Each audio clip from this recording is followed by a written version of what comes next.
Hi, I'm Scott Macaskill and welcome to this series of video tips designed to help you improve your golf. Today I'm going to be talking about the role of the head position through the strike and through the swing. It's a much misunderstood part of the game, and we often hear this at the range and on the golf course, that someone's friend has told them to keep their head down. Now that's one of the worst bit of advice you could ever receive from anybody. What is correct is to keep a steady head, but just keeping your head down will cause you to swing through in a restricted manner. So we always use the phrase keep the head steady. Very important to make that distinction in order to ensure we get through the ball nicely.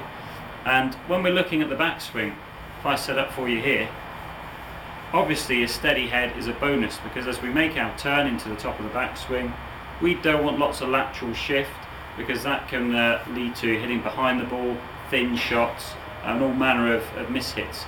So what we do want to see is a nice steady sternum, steady head position, and just turning to the top, left shoulder under chin, and that's correct. And as we make our transition into the downswing, we make the weight shift onto the left foot. Yes, we want to see a little bit of lateral movement onto that left side, but essentially the head's still staying relatively stable all the way into the strike. So the head is steady all the way through the swing into the strike zone.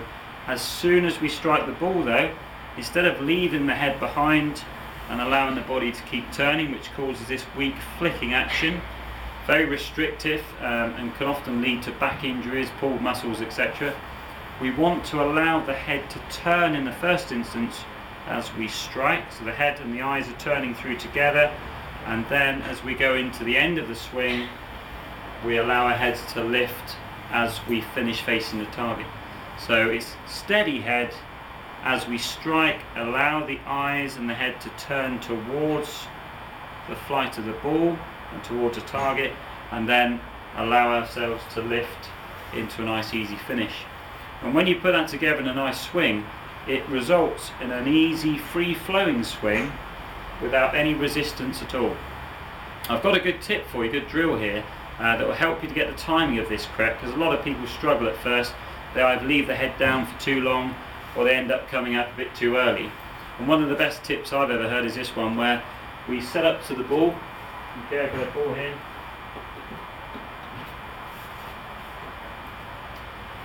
And as we turn through the shot, we actually try to pick up the club head with our eyes. Now you can't do this at full speed, but we can actually just simulate it when we're on the range or the practice ground by turning to the top,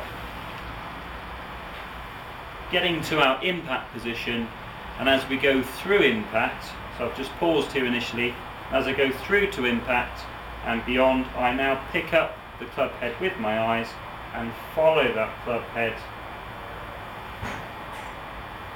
all the way through to a full finish. So just once more, simulate the backswing into impact, pause at impact, pick up the club head with your eyes, and then follow through to a finish. And this will allow you just to get the correct timing of the head turn as we go through the ball into a nice relaxed and easy finish. And this is going to result in much more centered hits and many more straight shots down the fairway and onto the greens. Give it a go, see how you get on, but I think that one's a winner.